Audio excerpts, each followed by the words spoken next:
Čia yra tobula knyga atostogoms, nes yra knyga visų pirma apie atostogas, visų antra yra pakankamai lengva ir komiška, kad nebūtų sunkus darbas ją skaityti, bet tuo pačiu yra pakankamai intriguojanti, gerai parašyta, tokia, kad nėra visiškas niekalas. Kiekvienas britų rašytojo ir žurnalisto Maiko Geilo romanas graibstomas iš knygynų visoje Europoje.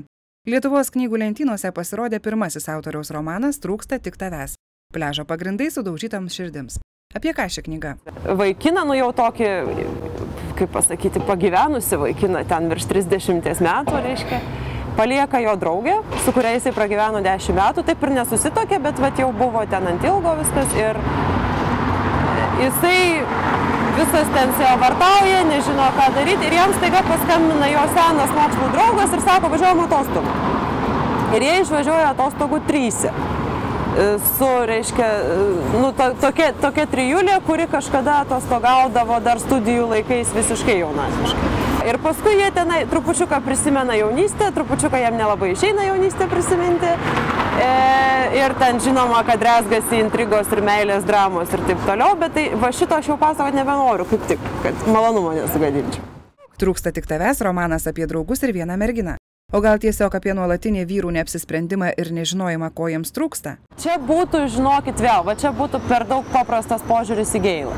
Sakau, Geilo vyrai yra labai gyvi žmonės ir jiems tokio stereotipo primesti nelabai išeina, nes jie tikrai žino, ko nori, tik jie ne visada žino, kaip čia teisingai pasiimti.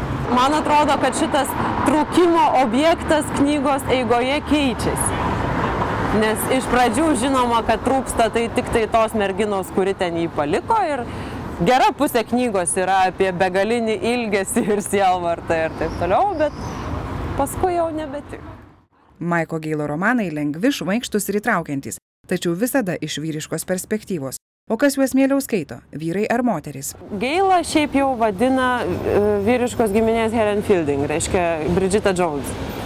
Bet man atrodo, kad šitas toks romantinės komedijos žanras vis tiek yra gal truputį labiau moteriškas. Nežinau, sunku pasakyti.